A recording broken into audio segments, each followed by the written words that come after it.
गंग गणपते नमः। आप सभी का आपके अपने चैनल पर बहुत बहुत स्वागत है। हम सभी पर ईश्वर की कृपा सदा बनी रहे। आज इस वीडियो में हम रविवार व्रत कथा सुनेंगे।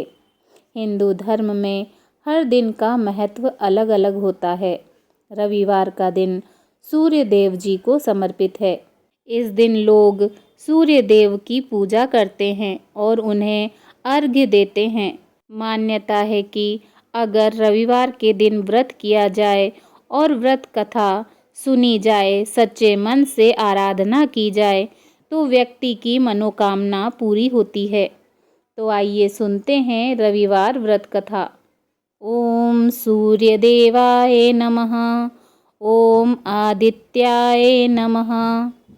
प्राचीन काल की बात है। एक नगर में एक बुढ़िया रहती थी। वह हर रविवार को सूर्योदय से पहले उठकर स्नान आदि करके घर के आंगन को गाय के गोबर से लीपकर स्वच्छ करती थी। उसके बाद वह सूर्य देव को अर्घ्य देकर पूजा अर्चना करती थी और फिर भोजन तैयार कर सूर्य भगवान को भोग लगाकर स्वयं भोजन करती थी। सूर्य देव उस बुढ़िया से बहुत प्रसन्न थे। उनकी कृपा से उसे किसी भी प्रकार की चिंता और कष्ट नहीं था। धीरे धीरे उसका घर धन धान्य से भरता गया। उस बुढ़िया को खुश देखकर उसकी पड़ोसन उससे जलने लगी। बुढ़िया के पास गाय नहीं थी, इसीलिए रविवार को घर लीपने के लिए वह पड़ोसन के आंगन में बंधी गाय का गोबर लाती थी। पड़ोसन ने ईर्ष्या में आकर अपनी गाय को घर के भीतर बांध लिया, जिस कारण बुढ़िया को रविवार को गोबर नहीं मिला और बुढ़िया अपना आंगन नहीं लीप सकी। आंगन न लीपने के कारण उसने न भोजन बनाया, न ही सूर्यदेव को भोग लगाया और स्वयं भी भोजन नहीं किया। फिर सूर्यास्त के बाद भूखी प्यासी ही सो गई। इस प्रकार उसने निराहार व्रत किया। भगवान सूर्यदेव यह सब कुछ देख रहे थे।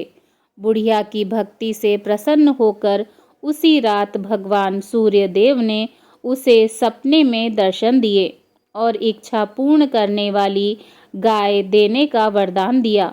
अगले दिन वह जब सोकर उठी तो उसने देखा कि उसके आंगन में एक सुंदर गाय और एक बछड़ा बंधा था। बुढ़िया गाय को देखकर हैरान रह गई। उसने गाय को चारा खिलाया। वहीं यह सब देखकर उसकी पड़ोसन और अधिक जलने लगी। उसे और अधिक ईर्ष्या होने लगी। जैसे ही गाय ने सोने का गोबर किया तो पड़ोसन की आंखें फटी की फटी रह गईं। फिर उसने तुरंत सोने का गोबर उठाया और अपने घर ले आई और अपनी गाय का गोबर वहाँ रखाई। कई दिनों तक बुढ़िया को सोने के गोबर के बारे में कुछ पता ही नहीं चला। ऐसे में बुढ़िया पहले की तरह सूर्यदेव का व्रत करती रही और कथा सुनती रही। पड़ोसन की चालाकी देखकर एक दिन भगवान सूर्यदेव जी ने तेज आंधी चला दी, जिससे बुढ़िया ने अपनी गाय को अंदर बांध दिया।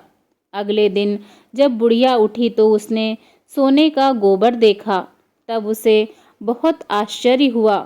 उस दिन के बाद बुढ़िया गाय को घर के भीतर बांधने लगी। सोने के गोबर से बुढ़िया कुछ ही दिन में बहुत धनी हो गई। उस बुढ़िया के धनी होने से पड़ोसन बुरी तरह जल भुनकर खाक हो गई और उसने अपने पति को समझा बुझाकर उसे नगर के राजा के पास भेज दिया। सुंदर गाय को देखकर राजा बहुत खुश हुआ। सुबह जब राजा ने सोने का गोबर देखा तो उसके आश्चर्य का ठिकाना न रहा। उधर सूर्य भगवान को भूखी प्यासी बुढ़िया को इस तरह प्रार्थना करते देख उस पर बहुत करुणा आई। उसी रात भगवान सूर्यदेव ने राजा को स्वप्न में कहा, राजन, बुढ़िया की गाय व बछड़ा उसे तुरंत लौटा दो, नहीं तो तुम पर विपत्तियों का पहाड़ टूट पड़ेगा। तुम्हारा महल नष्ट हो जाएगा। सूर्य भगवान के स्वप्न से बुरी तरह भयभीत राजा ने प्रातः उठते ही गाय और बछड़ा बुढ़िया को लौटा दिया। राजा ने बहुत सा धन देकर बुढ़िया से अपनी गलती के लिए क्षमा मांगी। राजा ने पड़ोसन और उसके पति को उसकी इस दुष्टता के लिए दंड दिया। फिर राजा ने पूरे राज्य में घोषणा कराई कि सभी स्त्री पुरुष रविवार का व्रत किया करें। रविवार का व्रत करने से सभी लोगों के घर धन्य धान्य से भर गए। राज्य में चारों ओर खुशहाली छा गई। बोलिए भगवान सूर्य देव की जय।